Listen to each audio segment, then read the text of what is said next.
In this lesson, we're going to have a look at a straight up E minor pentatonic blues rock lick that you can fit into the Hendrix chord vamp that we've been working on over the last couple of lessons. Let's give this thing a listen, then I'll come back and show you how to play it. Here we go.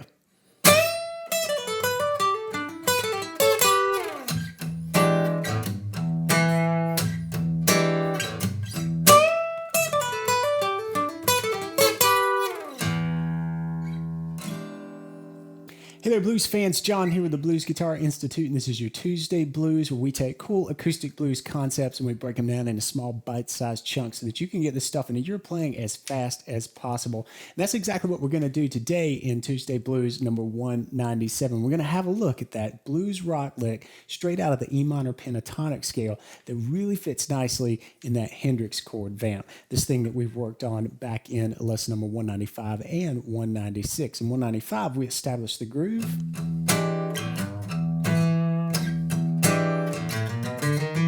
And added a couple of cool little runs. And then in the last lesson, number 196, we threw some other cool licks in there. But this time we're going to straight up rock this thing out. All right, let's start breaking this lick down. The first thing you'll need to know is a little bit about the timing, the rhythm, the pulse of this Hendrix chord vamp that we've got going on. And I really recommend going back to Tuesday Blues number 195 and picking up the general idea here. But what we're doing is kind of pumping on this E7 sharp 9 chord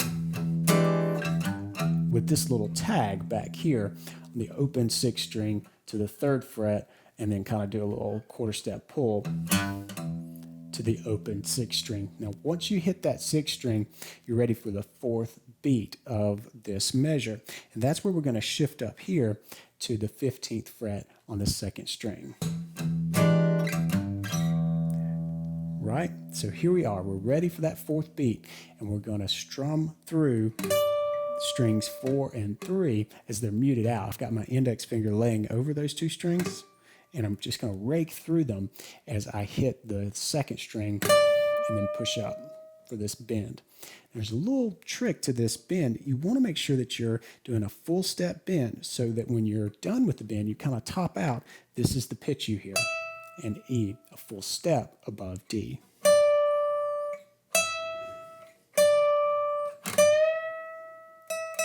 Now, as acoustic players, maybe we don't bend so often, or when we do, especially in the blues, we can get away with some microtonal stuff, some quarter step bends that don't quite get to pitch.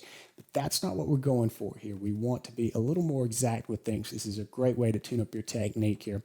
We want to target this 17th fret. That's the E note. So play that, get that pitch in your ear, and then bend to it.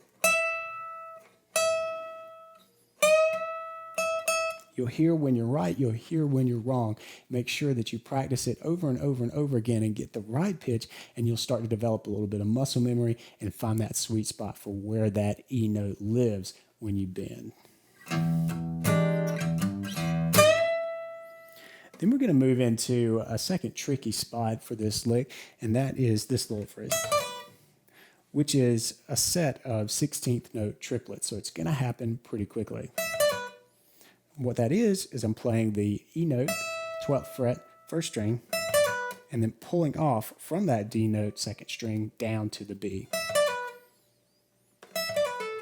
Then we're going to hit the 14th fret here. You can do a little micro bend there, and then come back with a hammer on from 12 to 15 on the 2nd string, the B to the D.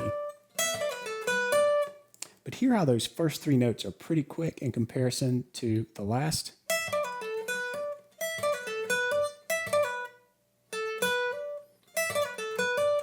That's the 16th note triplets at work there. So it's going to take you a minute to really get that speed down, but make sure that you go slowly and that you really get the timing down here. All right, so then we're going to finish this out by doing a hammer-on from the 12th fret to the 14th fret on the 3rd string, then another 12 to 14, but this time on the 4th string. So we're kind of falling down, really, through the strings with these hammer-ons. Then we do this little move with another set of 16th note triplets happening here. So that's the B note, second string. Then we're pulling off from our A to our G on the third string, and then down on the E note, fourth string, 14th fret.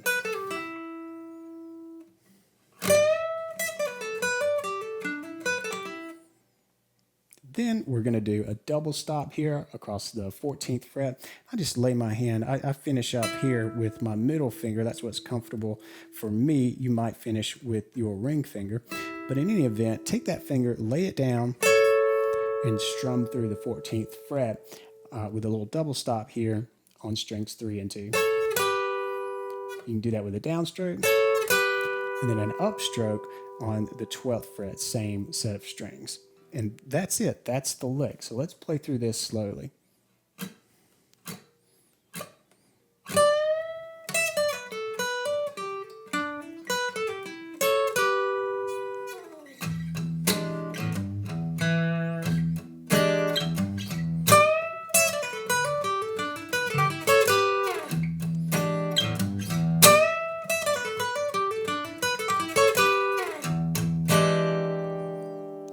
Have some fun with this one. There are definitely a few things in this lick to test your technique. There's that big soaring bend to kick us off with the lick. There's definitely the 16th note triplets, which will test your timing a little bit. And then, of course, these hammer-ons can be a little bit tricky too. This is definitely one to practice it slowly, get it going. And then of course the big thing, the big trouble spot is going to be switching back and forth between the lick and the rhythm. So here's my suggestion there. Really leverage that open 6th string. So pump this chord vamp. But once you get to this part, already be thinking about the 15th fret. So you're going down here, and once you pull down, you kind of do that bluesy quarter tone bend here. You're ready to just kind of let that 6th string go. And once you do, we don't need to palm you. We don't need anything there happening on the guitar, especially with your fret hand. So take that time to move down into position here, or up into position here at the 15th fret. You should almost be in place by the time you hear the 6th string.